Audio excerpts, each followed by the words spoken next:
Hello pong muli at narito pong muli ang inyong Madam Chair para po magbahagi sa inyo ng munting kaalaman at ang ating pong pag-uusapan ngayon ay tungkol po sa statutory holiday dito sa Hong Kong o tinatawag na holiday po. Kaya tara, noodin po natin. Let's go!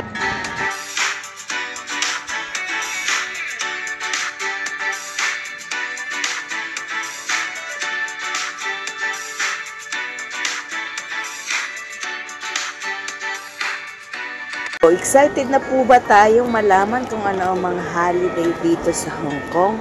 At yan, habang ating pinapanood ang ilang bahagi po dito sa Hong Kong, ay ating pong pag-usapan ang mga holiday o statutory holiday dito sa Hong Kong. Ngayon pong year 2025 ay meron pong isa na idinagdag na statutory holiday para sa mga foreign domestic helper. Kaya abangan po natin yan. Kung ano po yan. Siyempre, ang unang-una pong statutory holiday po dito sa Hong Kong ay ang New Year's Day. Siyempre yan ay January 1st po isinasagawa natin. Kaya ang mga foreign domestic helper at ang mga tao dito sa Hong Kong ay holiday po ang January 1. Our number 2 is the Chinese New Year holiday. Ang Chinese New Year holiday po ay may 3 araw po yan. Iba-iba po ang date niyan pero i-start po ng January, December to March po ang tumatapat ang Chinese New Year. So, it depends po kung anong date po ang katatapatan niyan. Kaya iba-iba pong date siya. Pero 3 sunod-sunod po yan na statutory holiday ng mga foreign domestic helper. Kasama po ang mga foreign domestic helper na holiday po yan. Kapag ang Chinese New Year po ay natapat ng Friday, Saturday, and Sunday na sunod-sunod po ng 3 araw, ang Sunday na statutory holiday ay ililipat po ng Monday. Dahil ang Sunday ay talaga pong day off ng mga foreign domestic helper dito sa Hong Kong. Kaya, bali, ang tatapat po ay 4 na holiday po yan ng mga foreign domestic helper. Kaya, tandaan po natin.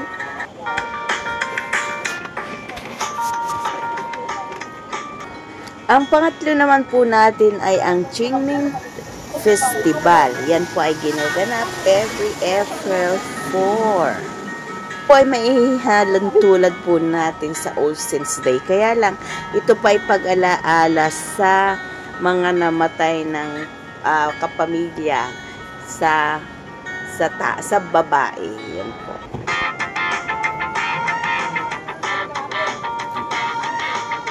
Ang sunod po natin ay ang Easter holiday. Yan po yung tinatawag nilang Good Friday, Holy Saturday, and Easter Monday.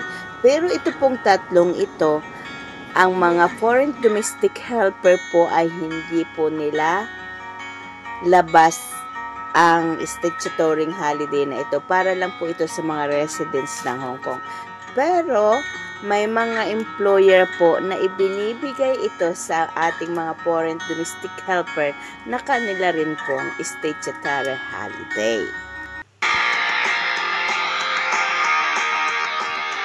Our next is, ang number 7 po nating holiday ay Labor Days. Yan po ay ginaganap na May 1. Pero sa iba't ibang country po, ay iba din po ang date niya. Pero dito sa Hong Kong po ay May 1. Ito po ang pinaglalaban nila, o ang inaano po nila dito sa Labor Day is yung 8 hours lang po ang pagtatrabaho. Yun pa ang kinumemorate. Inaalala nila na dapat ang mga manggagawa ay 8 hours lang ang pagtatrabaho at ang another 8 hours ay para sa rest. At ang kagandahan po dito sa Hong Kong, kapag May 1, ang tram at bus po ay libre ang pamasahe.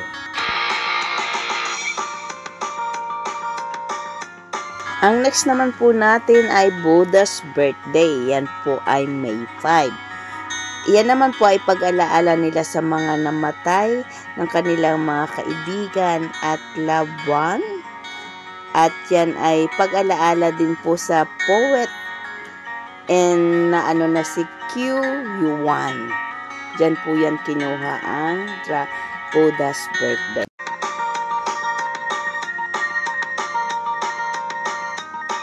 Po natin is Dragon Boat Festival. Yan po ay sineselebrate po natin May 31. At syempre, dansan po sa Dragon Boat ay either sa Stanley po at saka sa Shuttle. Bali, ang iba't ibang country po ay nag-race po sila, naglalaban-laban sila ng Dragon Boat. Kung sino pong mananalo, yun po ang champion. Kaya, napakagandang holiday po ito na pwede pong panoorin ng lahat po ng tao. Maging aware lang po tayo dahil sa maraming tao. Ingatan natin ang ating mga gamit.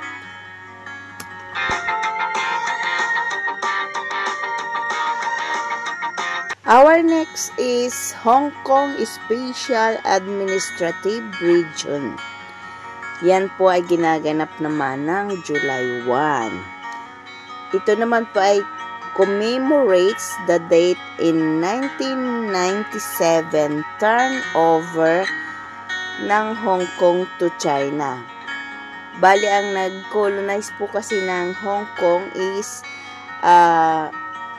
British colony at ito ay pinamahalaan ng mga British ng halos 156 years. At yun nga pong July 1, 1997 ay tinurn over na po ito sa China. Kaya right now po, at these days, dalawa po ang administrative, China at Hong Kong po. Yan, hindi na po siya British colony. Our number 11 is National Day of the People Republic of China. Yan naman po ay ginaganap every October 1st. Commemorate naman po ito ng founding of the People Republic of China from October 16, 1949 up to this year. Our next is the day following the Chinese Mid-Autumn at sineselebrate po yan ng October 7. Ang Mid-Autumn Festival symbolizes po yan ng unity at harmony through a day of remembrance of our loved ones who found wishes in time of the family. Similar to Thanksgiving of family and friends. Come together to enjoy the food and celebrate through several traditions.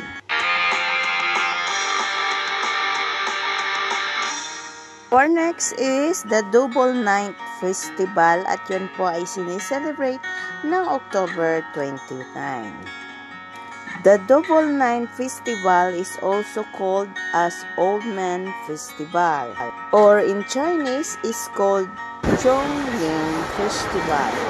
They celebrate this to the old people, especially to improve their health by taking part in activities on that day of the festival. It is a time or band of the family get together on that occasion to remember the sacrifices and hardworking they underwent ng kanila pong mga ninuno o ng kanilang mga magulang. Po nila sineselebrate yung Chongyang Festival or the Double Ninth Festival.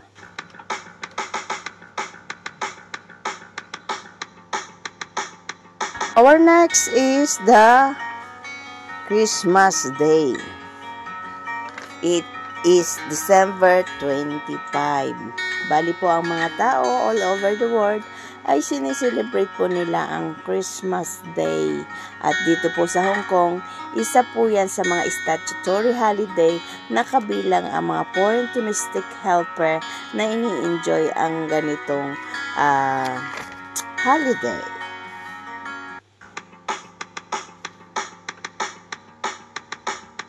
Our last but not the least is the Boxing Day.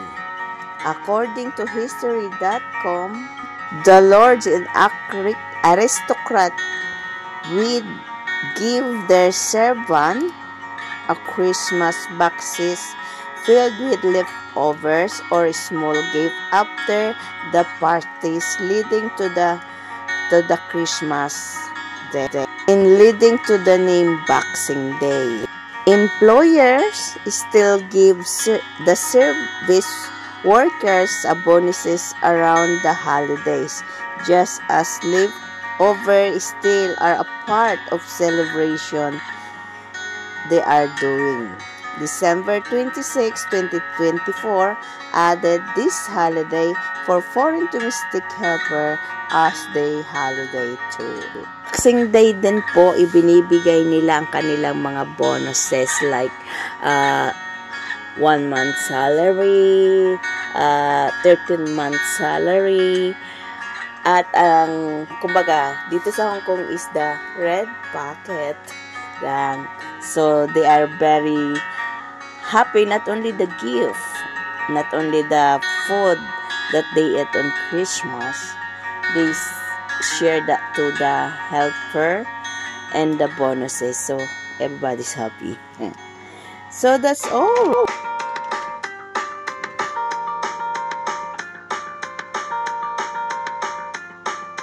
This is our statutory holiday here in Hong Kong. Remember the 3 days, the Eastern holiday, the Holy Saturday, the Good Friday, and Easter Monday is not for foreign domestic helper. Kaya be aware on that. Pero kung binibigay sa inyo ng inyong mga employer, why not?